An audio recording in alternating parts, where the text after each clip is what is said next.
Hi, I'm Philippe, and welcome to Breakthrough Advertising with Eugene Schwartz. So this is the 1966 classic on copywriting psychology. Just last week, I got another email about this book asking, what's the deal with the cult status of this? Why is it so hard to find? If you look on Amazon or eBay, it commonly goes for $300, $500 or more secondhand. But luckily, recently it got licensed, and so you can get it for a little over $100. Could be for the junior copywriter that's reading the classics in the space for the first time. It could be for the advanced ad exec that's refreshing or learning about deeper psychology. It could be for the CEO that's trying to sense check whether or not the way that the company is getting attention from the market is at the appropriate level. Regardless, this book is for a lot of people, and what's impacting this market demand is what Robert Cialdini in his book Influence called scarcity. This is a hard book to find. It's not an audiobook, Kindle, the PDF is garbled. You're probably only going to read it if you get the hardback book. And I know that my read through it, I've applied it in campaigns, strategies, and probably when I revisit it in, let's say, 10 years' time, I'm going to come with a new set of experiences, and it's going to teach me a whole new set of lessons.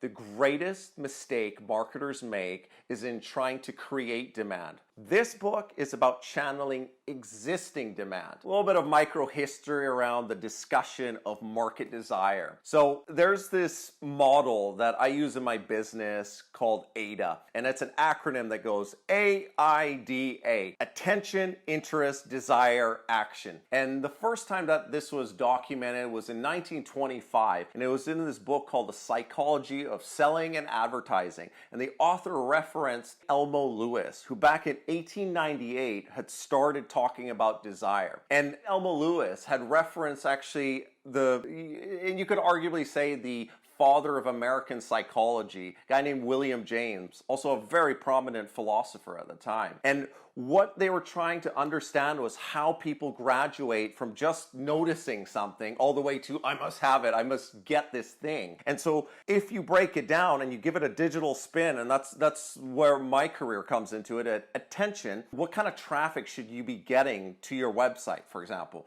Then at the interest level, what are the first pages that people see or the video that they watch to keep them interested? But then how do you graduate that interest to actual desire? Like, man, I really want that. I really need it. And that's where psychology, like the psychology in this book, really comes through. And then finally, the last bit that got added on was action. And that was how do you get this lead, the sale, or even just the brand awareness. And if you're about understanding that desire level, so far, this is the book that's explained it the best. Now, I know some of you are on this video because I mentioned breakthrough advertising in my book, How to Get Your Website Noticed. And a lot of the thinking around those models, that's exactly what I use when I describe total market relevance. And that those 5 layers really start at the top 3% being actively looking for what you offer. Then the next 7% are passively looking for what you offer. Then the next 30% are aware that somebody out there is providing a solution to their problems. Then the next 30% are unaware that actually a solution exists. And the final 30%, even though they could buy what you're selling and it would help them, are just not open to what you're offering. And it's not just total market relevance. You think about Deloitte, Google, like there are all these different models that are floating around. But if you're trying to just get what are the main models I need to use to be able to answer the questions you need to answer before you actually start marketing, then these 3 that we're going to go through next should cover about everything you need to know. Okay, so before we summarize market desire and measuring it, you have to understand, obviously, as a company, where you fit into this world. And if we look at how Steve Jobs describes it, although overused, it's really succinct. To me, marketing's about values. This is a very complicated world. It's a very noisy world. And we're not going to get a chance to get people to remember much about us. No company is. And so we have to be really clear on what we want them to know about us. Where do we fit in this world? So if you can answer clearly where you fit into the world, then understanding where the market exists for where you fit into the world is the next step. And the first paragraph of the first chapter does a really good job of explaining this market desire. Let's get right down to the heart of the matter. The power, the force, the overwhelming urge to own that makes advertising work comes from the market itself and not from the copy. Copy cannot create desire for a product. It can only take the hopes, dreams, fears, and desires that already exist in the hearts of millions of people and focus those already existing desires onto a particular product. This is the copywriter's task, not to create this mass desire, but to channel and direct it. So now that we have an answer to why your company exists in this world, and also that we've got to measure and tap existing market desire, there are three main parts that you're going to need to be aware of. So market desire is three things: scale, how many people in the world are feeling this desire; frequency, how often do they feel it? Is it daily, weekly, monthly? And then finally, intensity, how strong is that desire? That's why these three things, often when you start a strategy, you start with competitor analysis. So you look at what all the other competitors are doing to satisfy this market desire. And then you're just auditing the market itself. So getting a real understanding for where market desire is going, because it's never static. Okay, so we know now where we fit into the world. We understand the market's desire. To position correctly, we have to understand the market awareness and market sophistication. Market awareness. Level 1 is brand and desire aware.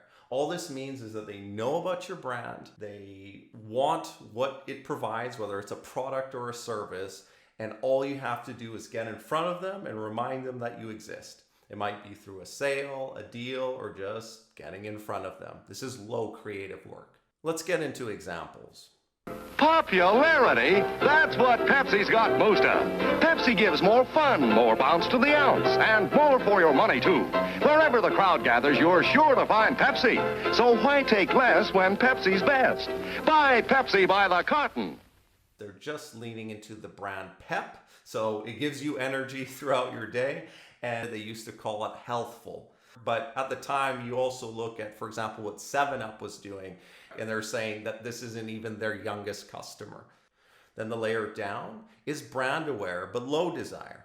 So they know about your brand, but perhaps they connect the best answer to what you're trying to solve to a competitor.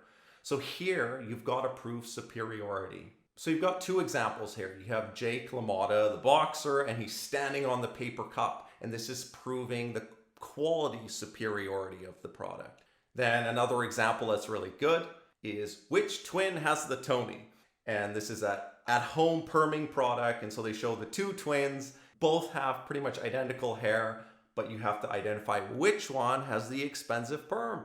And so this is proving cost superiority, and there's many different ways to go through superiority. Then at the third layer, you have desire aware. So they are absolutely committed to solving this desire that they have, but maybe they're not aware that your brand exists, or it's so far off of their radar. So at this layer, you have to first identify the desire that they're after, and then you can introduce your brand name into it. And if you're doing this in a video, it's like you start with the problem and then you introduce yourself in. And using this Lucky Strike example, you have to name the desire that you're going after. Then you have to prove it in the body copy, or if it's in a video, throughout the video. And then finally, you have to include the mechanism that makes it possible. A layer down from that is needs aware. So needs aware, it's like they haven't quite got the desire, but they have a general need. And it's your job to then dramatize what your brand provides so it turns into a desire for your brand. And in this case, Crest is a great example, and it's the campaign, "Look Mom, no cavities." Gee, I almost got a bullseye. Let's see if he's that. What's this? Oh, I never could beat Anne. Then we were on opposite sides in a toothpaste test. My side used Crest. Anne's side used the same toothpaste, but without Floristan. And that's when I beat Anne, because my side had 21% fewer cavities with Crest. In similar tests, Crest reduced cavities 34% and 42%. So moms have a desire for their children not to have cavities. Now Crest is positioning itself as the brand that will allow them to pull that off, to have children without cavities. And so it first names the desire, it dramatizes the situation, and it shows the mechanism that Crest provides that allows that to happen.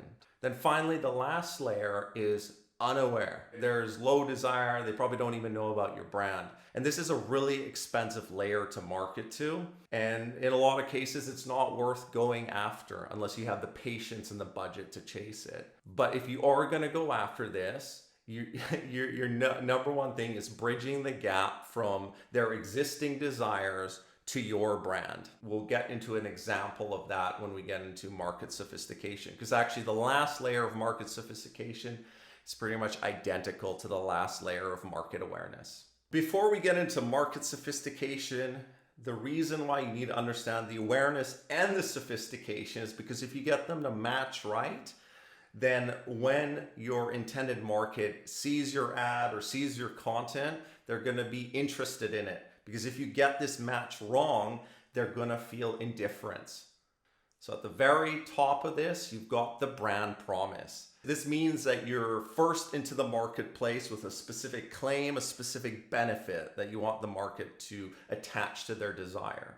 And we're going to look at specifically the introduction of the cigarette filter into the cigarette industry. Let's look at this Kent commercial. Your taste buds will tell you why you'll feel better about smoking with a taste of Kent. With Kent, your taste buds grow clear and alive because Kent with the Micronite filter refines away harsh flavor, refines away hot taste. It makes the taste of a cigarette mild. Then once the first person's out there, let's say a competitor of yours has made the first big claim and they've positioned their brand around it, you now have to take the claim and enlarge it. So it's got to be easier, stronger, faster, more intuitive, whatever. You've got to, again, show the superiority of that. You've got to basically drive it to the absolute limit. And Viceroy said it had 20,000 filter traps in each one of its filters. So you get an even milder smoke, even tastier smoke. Now when the market has seen the original claim and all the competitors come underneath it and have their own take on how they're even better, they get tired of it.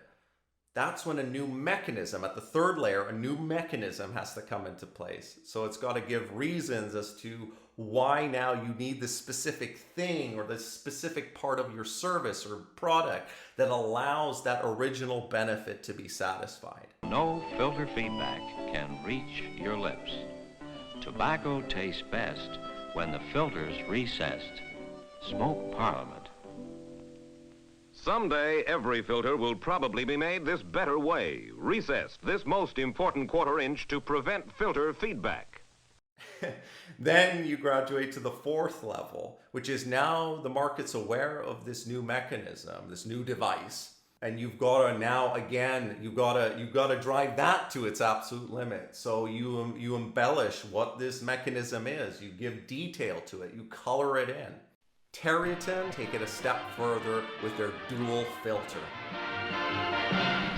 Look for the ring, ring, ring. You get a dual filter, not just one. In dual filter Territon. yes, for mild, full flavor, Territon's dual filter filters as no single filter can. The marketplace gets tired of hearing about this mechanism, and you reach that final stage. It's dead. The filter thing has been done to bits. So what are you going to do? Well, Winston comes up with, it's what's up front that counts, which again ties back to the existing desire of better taste, milder, etc. Finally, I'm going to leave you with my favorite ad at the time. So let me set up the situation. Women are not smoking in public. Perhaps some are already starting to smoke to show that they are in charge of their own lives. But Chesterfield realizes that about 3% of the market for cigarettes is women, and they want to stretch it past 10. And so while they can't show you an ad of a woman lighting up a cigarette because culturally it wasn't cool at the time, what they did is they put this romantic couple on the beach, and I think this headline is brilliant. So those are the examples, and this psychology that you're learning can be used obviously for good and for bad. It doesn't have a moral stance, but understanding what layer of awareness and what layer of sophistication you're at will make all the difference between being interesting or gaining indifference from your market. So that's it. That's breakthrough advertising. And if you are going to read this, just read the first 3 chapters and the 5th one maybe twice before you progress on to any other parts of the book. Now, if you're not going to read it or you're on the fence, as I said, there's a summary PDF and I've linked to that below. So I hope you subscribe. Ciao.